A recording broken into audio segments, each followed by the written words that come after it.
The main symbol of Artha is the swastika. Now, swastika literally means auspiciousness and a sign of auspiciousness. So it could be any sign that has that function of signifying auspiciousness. Like in Tibetan, you have the 8 lucky signs. Like, for instance, the eternal knot in Sanskrit, Shri Vatsa, is one of them, is also a lucky sign. Or, for instance, in Egypt, you have the Eye of Horus, you have the Ankh, which is a cross, where one side of the cross is a circle. So the Egyptian cross. So those are all lucky signs. So strictly speaking, the term swastika could refer to any of them. But in practice, swastika means this particular sign, which is known in English as the hooked cross, or which is known in Greek as the gammadion, referring to the shape of the letter gamma, which is the letter G. And so it's shaped a straight line and a flat line, perpendicular. And so the 4 arms of the swastika have that shape. So the swastika is a symbol of Artha. It shows the heavenly cycles. You see, the planets, the stars move around. And so it has a vertical axis and a horizontal axis, which may be likened in astronomy to the solstitial axis and the equinox axis. So as a symbol of eternity, because the heavenly cycles, maybe they're not eternal, but they're certainly eternal vis-a-vis our own very short life. They've been there before we were born, they'll still be there when we die. So that eternity, that stability over an enormously long period of time is signified by its standing upright. The usual swastika in India or in Japan or so, wherever it has a deep significance, is standing upright. And it's in a sunny color. A normal swastika in Asia is yellow or orange or red. It's not black. Except, in black and white print, maybe, you have no other choice but to make it black, but normally it has a sunny color. And so all Hindu sects or related do use the swastika. It's also used in China, in Japan, and so on. Perhaps even before Buddhism came in those countries. It's also used by the Native Americans. It was also used by the ancient Greeks, the Trojans. It's still used in the Baltic, in Latvia, in Finland, and so on. So it's a very common symbol, like in the official emblem of Jainism. You have below a hand and up there a swastika, which of course is difficult to navigate nowadays in the West, where people have a wrong opinion about the swastika.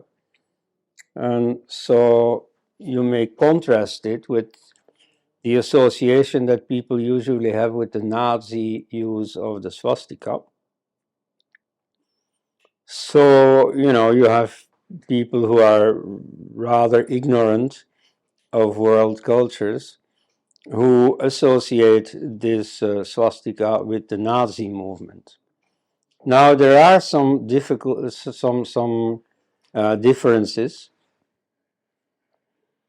and they may help Hindus in the West to avoid this mistaken association with National Socialism. The Nazi swastika was black, very deliberately black. It's not because of black and white print. No, you see there's red in the design. The background is red. So there was red available. They might have made the swastika red, but they chose not to. The swastika in the Nazi case was designed by Hitler himself, who was a bit of a visual artist, a painter, so he thought, he would do it just right. But so he chose a black swastika, which is a bit, unnatural. Moreover, rather than a swastika standing straight, he chose to put it on one angle. So it's uneasily balancing, which may explain why the Nazi system, which was meant to last 1,000 years, only lasted for 12 years. It's very, very uneasy, unpractical to balance on one angle like that. A related symbol is the Shri Chakra, a six-pointed star. It's also known as the Shadyantra. A yantra literally is a machine, an instrument that you control, but it's in practice also used for a geometrical figure.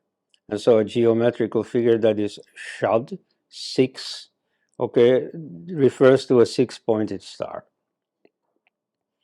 In India, it happens to depict also the whole year in the sense that there are 6 seasons. That's not the case everywhere. In some polar regions, you have only 2 seasons, or in some deserts. And in other countries, you have 4. And so in the case of India, you have 6 seasons, and they are also depicted here. But I mean, there are more basic geometrical reasons why this is a unique figure. As you know, this is very elementary geometry. Anybody can understand it. If you make a circle and then you take your compass in the same width and you make a circle using any point on the circumference as the new midpoint, so you make a new circle, and then where the 2 circles intersect, that's the next midpoint, you make another circle. And so like this, you can create 6 circles around the original circle. And then if you unite all the intersection points with straight lines, the figure you get automatically, naturally, is the 6-pointed star. So that's the geometrical operation that is perfectly shown in the Sri Chakra, also because one of the intersecting points is the original middle point, which is depicted here. You don't have just a 6-pointed star, you also have a dot in the middle. So that's a tantric symbol signifying the male and the female principle, which when they come together create the principle of something new, signified here by the dot in the middle.